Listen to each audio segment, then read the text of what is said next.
Capitalism must die. There's an evil force dominating the people of the world and even destroying the planet itself. This force is our enemy and the enemy of all life. Before we can defeat it, we have to correctly identify it. We have to understand its underlying structure and how it works in order to pinpoint its vulnerabilities and effectively fight against it. This enemy is called global capitalism. For decades, a serious weakness in the struggle for social change, including the environmental and social justice movements, has been a lack of understanding of the true nature of the system that we live under, and its economic, political, and ideological components. This has resulted in an inability to name it as the problem. Instead, we often hear vague populist terms like the 1%, the rich, banksters, and greedy corporations. But the problem goes much deeper than the depravity of any particular individuals or institutions. It lies in the structural foundation of the entire way of life that currently dominates the globe. Though we live enmeshed within capitalism, many people don't know what it is or how it actually functions. We have to understand why it's structurally impossible to reform so that we can deal with the necessity and assume our responsibility, not to fix it, because exploitation and oppression are built into it from the start, but to do away with it and to figure out all that will entail. We may, in fact, be the last generation with the opportunity to do this. Capitalism is a mode of production characterized by conversion of the natural world into surplus value, embodied in commodities, via the exploitation of labor.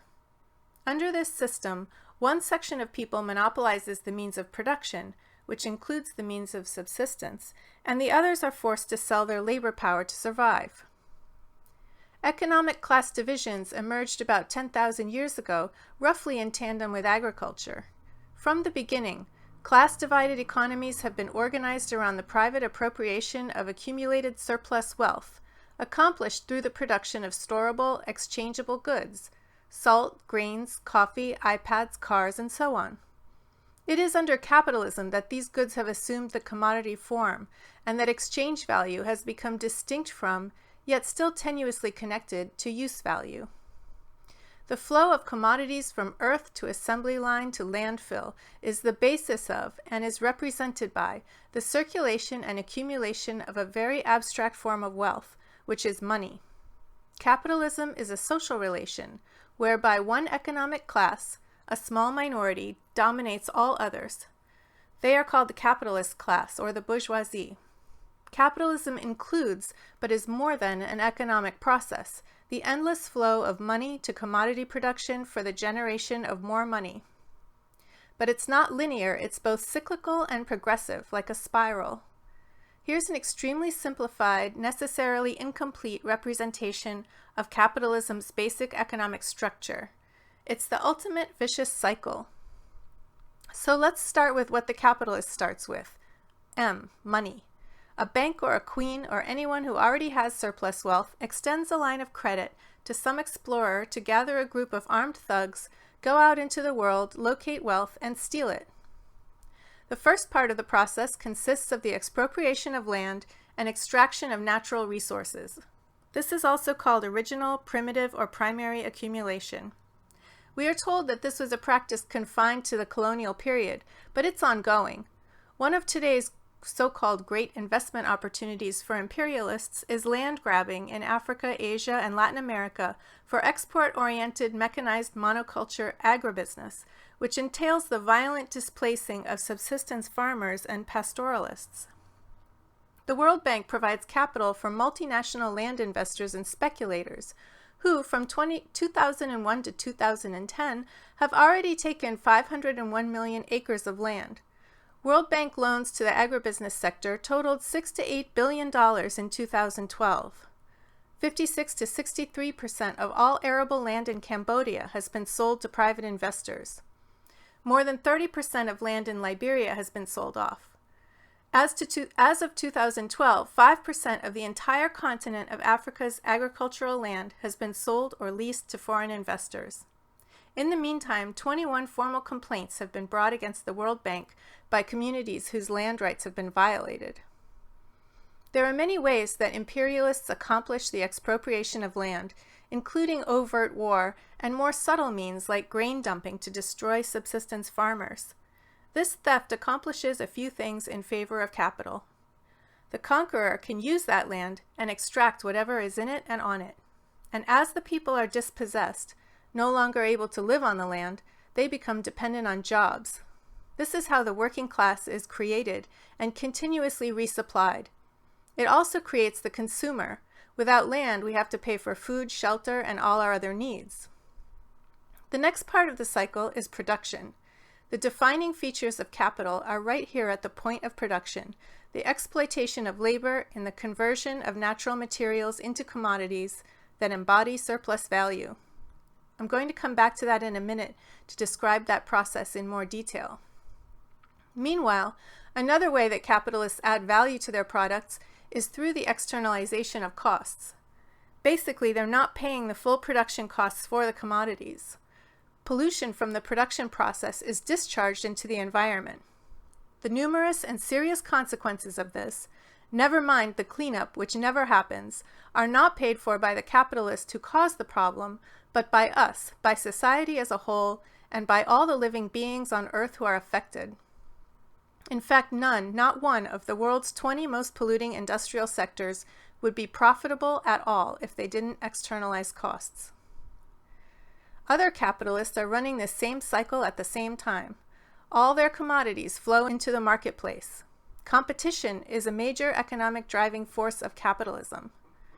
Capitalists compete against each other for the sale by outmarketing each other or by undercutting each other in price, and usually both. This puts pressure on the rate of profit to fall. To remain competitive, the capitalists are forced to continuously cut the costs of production.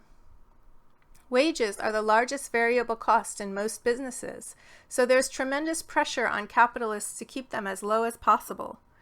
To accomplish this, even during periods of high employment, they manipulate the economy to keep the unemployment rate at about 5% or higher, so there are always plenty of desperate people competing for jobs.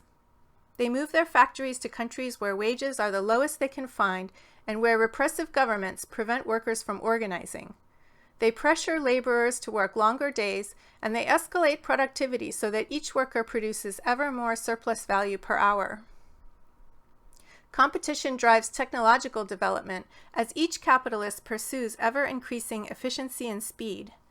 They automate their factories to minimize the number of workers and to stay ahead of one another.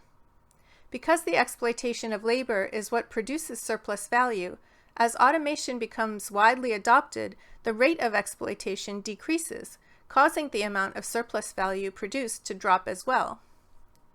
Smaller companies that can't keep up are driven out of business or are bought up by larger ones, forming monopolies in certain sectors. 4 companies control 90% of the world's grain production. 33% of all laptops in the world are produced by one company, Quanta Computer in Taiwan. A single firm, AB InBev, produces nearly 25% of the world's beer, more than 200 brands. These monopolies can control prices to counteract the tendency of the rate of profit to fall. So while the local hardware store is failing, large oil companies are making more money than ever. The surplus value created in production is locked inside the commodity until the moment of consumption, when it's released as profit. When you plunk your dollars down to buy the hairdryer or the box of frozen waffles, the capitalist's goal is realized. Now we run into one of capitalism's major contradictions. In order to make a profit at all, capitalists must pay the workers collectively less than the total worth of the commodities that they produce. So there will always be more goods on the market than what can be consumed by the domestic population. When markets become saturated, this causes what's called the crisis of overproduction. There's too much stuff, and because profit is created by exploiting labor, the people will never and can never be paid enough to buy it all. The goal of each individual capitalist is to maximize profits, in other words, to accumulate as much surplus value as possible, to reinvest as new capital. But for the system overall, too much surplus value causes problems. It can't all be absorbed back into the economy. What do they do with it? They can't just leave it lying around to depreciate. They have to put it to work somehow. A portion is siphoned off for personal use by the capitalists to furnish extravagant lifestyles with excessive salaries and bonuses. Some surplus value is simply thrown away, eliminated through waste, wars, and so-called international aid. The latter two also function as centers for creating even more profit, which they are compelled to pursue, but which also exacerbates the overall problem. They desperately ramp up the level of consumption with infusions of credit, basing the consumer economy on debt. They issue loans like crazy, knowing they can't ever all be paid off. Of course, this creates bubbles and instability which grow progressively worse. They must continuously force open and seize control of more markets. This is one of the driving forces for imperialism. When more than one country does this, major inter-imperialist conflicts ensue. This rivalry, and not any sort of moral issue, was the cause of the two major inter-imperialist wars of the 20th century, World War I, World War II. So war both captures markets and destroys excess product. It's capitalist multitasking. Back at the start, the surplus value has to be reinvested. Only through expansion can each company gain a competitive edge over all the others. For capitalism as a whole to function in a reasonably stable way, and for everyone to stay ahead of their interest payments, it must grow about 3% annually. So the cycle goes around again, but bigger. In the next turn, they must extract more raw materials, exploit more labor, manufacture more products, generate more waste, make more profits. Growth is not just linear because each turn of the cycle is on top of a greater quantity than the time before. Continuous growth is not easy. We see economists and politicians on the news all the time trying to figure out how to keep it going. But as economies become saturated, there's less opportunity for profitable investment. So they have to invent ways to turn more things into profit generators, invading us through privatization and assigning monetary value to every aspect of our lives, from our emotions to genetic material. So now let's define what a commodity is and how surplus value is produced. The capitalist has already acquired the raw materials and the means of production through previous cycles of expropriation, unequal trading, and exploitation. The worker, who possesses or controls no means of production, must sell her or his labor power to the capitalist. This labor power, which will be used to produce commodities for the capitalist, is itself sold as a commodity. The price, paid as wages, is not based on the value of the commodities that it will be used to produce. It's completely unrelated to that, actually, but roughly on the cost of its own production, the worker's subsistence and reproduction, the replenishment of the class. But because of heavy capitalist and/or imperialist domination, workers are often compelled to accept sub-survival wages. During the working day, the worker produces more value than the amount of wages they receive. The labor power that produces that extra value is not paid for. It is surplus value. In our example, let's pretend that wages are $50 a day. And let's pretend that the other costs associated with production, the materials and the depreciation of machinery, rent for factory and other inputs, are also $50 per day, which adds up to $100 of total costs. The capitalist puts the labor power to work. Let's say each worker produces goods that have an average exchange value of $50 every 2 hours. That means the costs associated with production, $100 of wages and inputs, are covered within 2 hours. Then the rest of the day, whatever the worker produces is extra or surplus value. If the working day is 8 hours, the surplus value will be $300. The value of the product, then, is all that put together, $400. The fact that the capitalist owns the means of production is used to justify that the worker has no legal right to keep the product, so the capitalist takes everything that the worker produces. The amount of wages and of surplus value is contested, determined by class struggle in all fields of social relations, economic, ideological, and political. The capitalist then sells the product at its value. The surplus value is already in the product, generated in the process of production itself. It's realized at the point of sale as profit. If it's bought by a retailer, an additional amount is added onto the retail price. This is not additional surplus value, but instead is the imposition of an unequal exchange between the merchant and the customer. The customer is paying more than the actual value of the commodity because of the greater market power of the retailer. If the retailer is a monopoly, it can use its market power to dominate capitalists, to set its purchase price below the actual value of the commodity. This is one manifestation of imperialism, a way that surplus value is extracted from dominated countries. This puts pressure on the capitalist, who in turn intensifies pressure on the workers. Often their wages are pushed below the amount required for survival. We see this super-exploitation being perpetrated by giant multinational retailers such as Walmart and Gildan. The problem is not the greed of individual capitalists, though they are greedy. It's structural. Capitalists are merely social agents who fill positions that are required and generated by capital as it reproduces itself. Capital has motion, necessities, a life of its own. Even capitalists are its servants. They are compelled to maximize surplus value by whatever means necessary. Capitalism is currently facing a convergence of crises, of overproduction, financial instability, and ecological catastrophe. Yet they can't ease up on production, but continue to forge ahead. It reaches such irrational proportions that in China there are 12 to 24 massive cities built each year that have no people living in them. This was covered in 60 Minutes not long ago if you want to Google it. At the same time, 80% of that country's rivers no longer support aquatic life. Industrial extractive expansion is causing global terminal ecological crisis. If unchecked, pollution, water shortages, nuclear radiation, soil depletion, global warming, and geoengineering could wipe out all life on Earth. But the internal structural economic crises are, for capitalists, even more urgent than ecological crisis.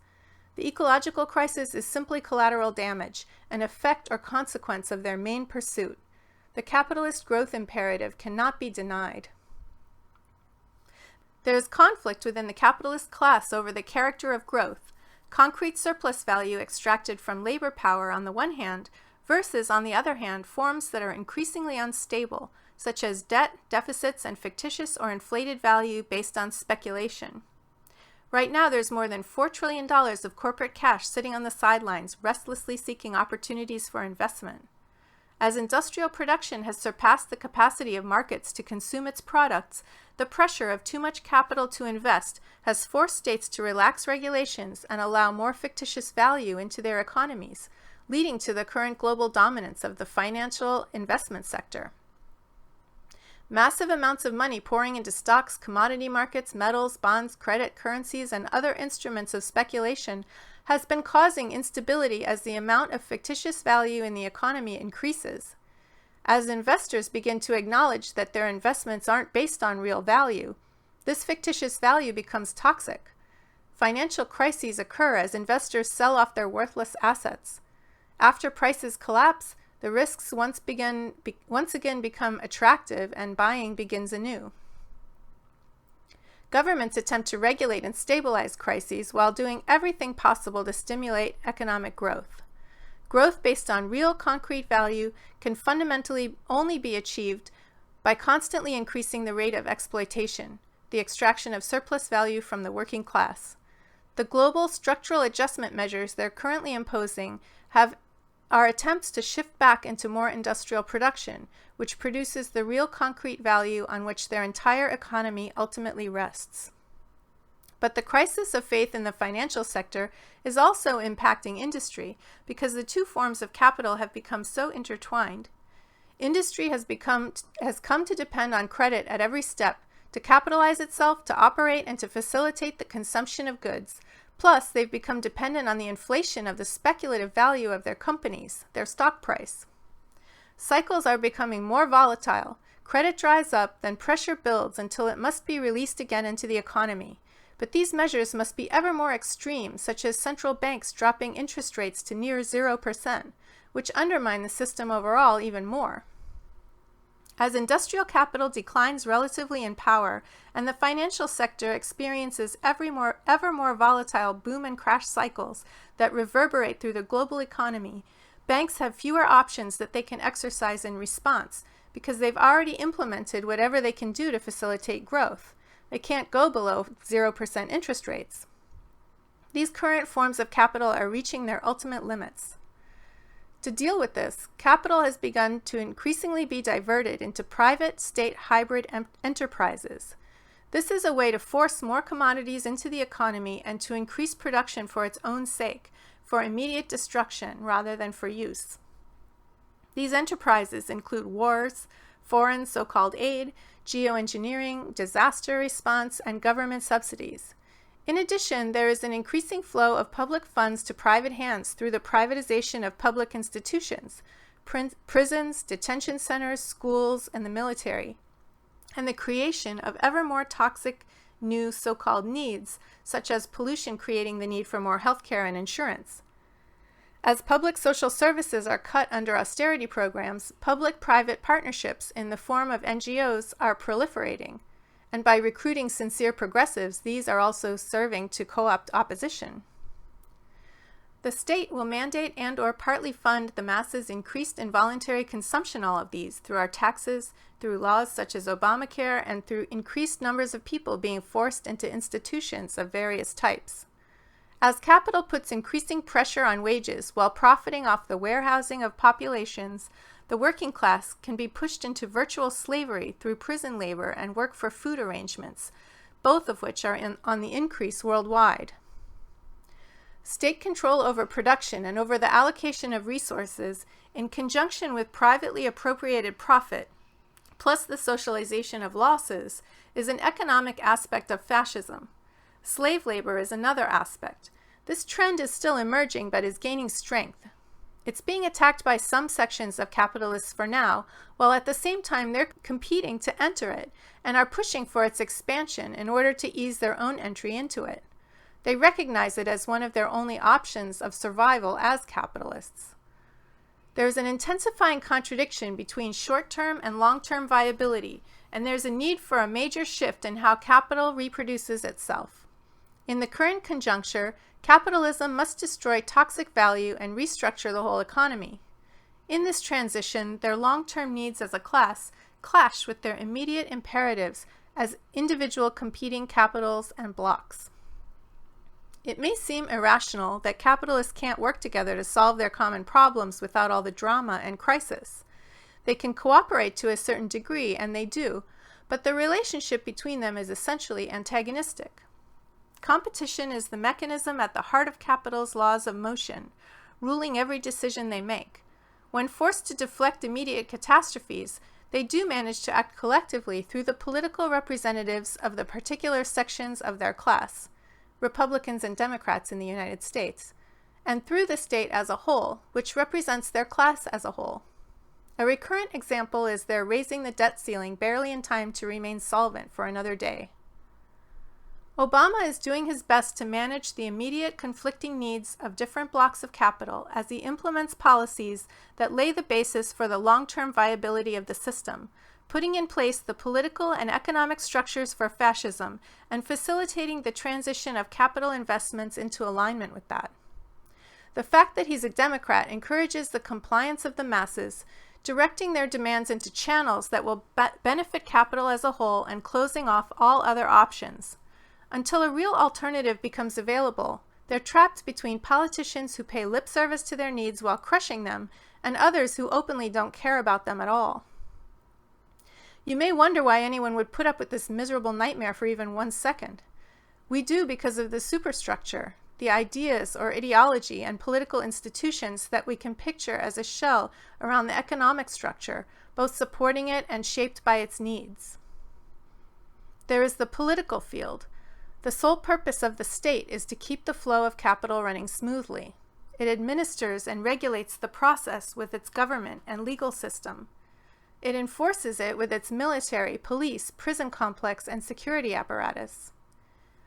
And there is the ideological field. The dominant ideology of any society serves the interests of its ruling class. The only ideas allowed to participate in the capitalist marketplace are pro-system. Any others are starved of support.